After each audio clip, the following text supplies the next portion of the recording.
crônica. A gente vai usar esses exames para acompanhar o perfil clínico do paciente, tá? Mas eles, só para a gente iniciar, nunca serão exames de escolha para definir diagnóstico. E aí a gente vem com a nossa aula hoje, né? Tentei fazer uma aula bem sucinta, bem direta, para que vocês não cansem de mim por aqui. Qual exame escolher? E aí nós estamos pensando, pessoal, aqui a gente teve um comentário da Gi, boa noite, Gi, que bom que você está aqui. E aí a gente está pensando no diagnóstico da leishmaniose, ok? E aí eu trouxe para vocês os três grandes métodos que a gente tem de diagnóstico, né? Então a gente tem os exames sorológicos, que aqui nós temos representado o ELISA e a RIF e a reação de imunofluorescência indireta. Então, tanto o ensaio imunoenzimático quanto a reação de imunofluorescência indireta, chamando a atenção sempre de vocês para que seja feita com diluição total, para que a gente saiba até qual diluição esse paciente ainda é reagente, né? É isso que a gente pede na diluição total da RIF. E a gente faz exame sorológico buscando o quê, pessoal? Anticorpos anti-leishmania, né? E aí eu fiz uma postagem lá no Instagram, Juliana Peloy também ontem, como é a interpretação da sorologia de ELISA e RIF, ali em 1 minuto, né?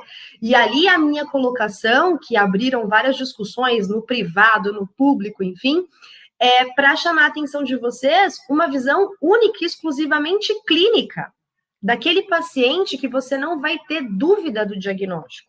Que uma vez que vocês utilizem esses dois métodos para definir diagnóstico, e a gente sabe que uma vez que a gente escolheu sorologia, vocês sempre irão realizar os dois métodos juntos, porque o resultado de ambos devem ser concordantes, né?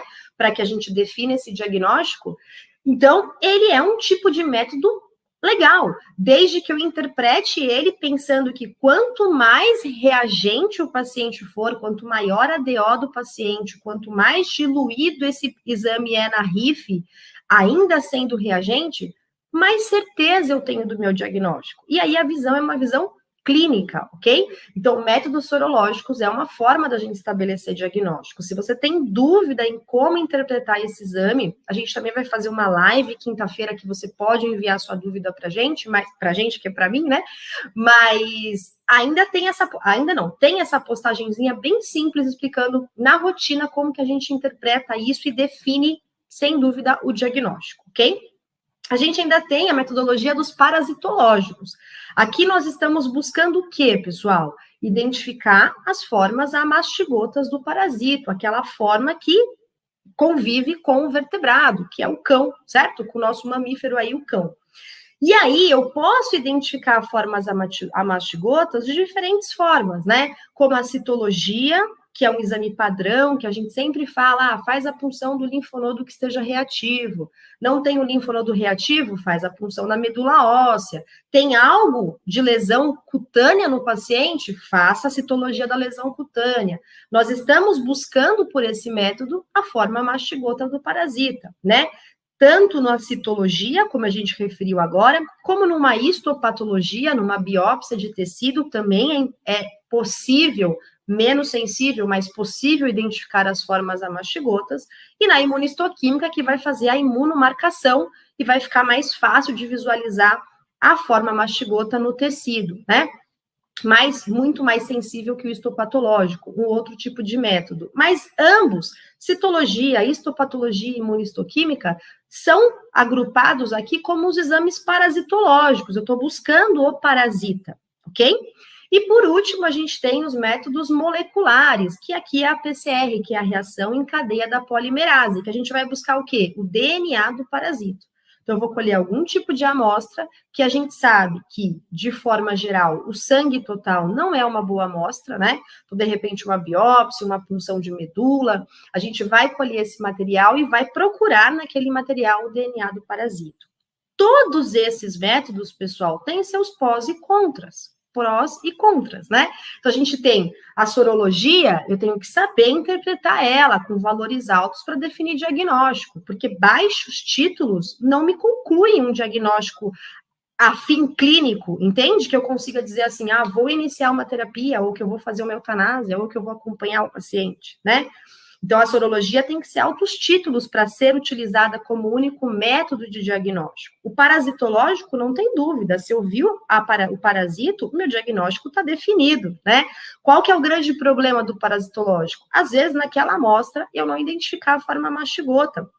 Então, quer dizer, que eu ter um parasitológico por qualquer um desses métodos em que eu não identifique o parasito, não exclui a possibilidade do diagnóstico, entende? E a molecular, que é a reação em cadeia da polimerase, é uma coisa super sensível, detecta uma partícula minúscula, é um teste de grande sensibilidade. O grande lance da PCR é que há muitas pessoas agora, a PCR veio, né, na nossa rotina clínica para várias doenças e com grandes facilidades, inclusive de custo hoje em dia, né, o custo da PCR é muito menor do que há poucos anos atrás, mas a gente tem que tomar cuidado com a interpretação, né, e aí volta aquilo que a gente sempre conversa, eu tenho que entender se o paciente é um paciente infectado ou se ele é um paciente doente.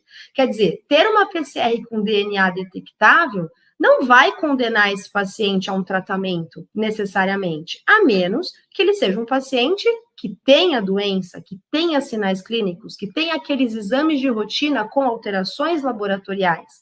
Aí sim, a PCR detectável pode ajudar na conclusão do diagnóstico, ok? Mas vejam, não é a nossa intenção hoje discutir cada método, como é feito, as vantagens, desvantagens, porque a gente está tentando fazer uma coisa bem direcionada na prática para vocês. Eu só quero mostrar para vocês que existem 3 tipos de diagnósticos diferentes. E que, gente, muitas vezes, quando a gente adota um método, a gente não conclui o diagnóstico. A gente tem que associar métodos, entende? Então, se, por exemplo, eu tenho uma sorologia, que a ELISA me dá uma informação, o RIF me deu outra informação, eu tenho que recorrer a um terceiro exame, eventualmente uma PCR, uma citologia, tá? Se o parasitológico não foi positivo, eu não encontrei formas amastigotas, mas eu ainda suspeito de leishmania, eu tenho que buscar outro método. Então, eles existem e eles se complementam, né? E algumas vezes, ter um deles já define o diagnóstico, ok? E aí, o que acontece? Por essa breve conversa, vocês veem como pode ser simples, né? De repente eu faço uma punção de linfonodo, encontrei formas amastigotas, eu defini o diagnóstico, né? Mas também pode ter um grau de complexidade nesse diagnóstico. Então a gente tem que saber interpretar todos esses métodos.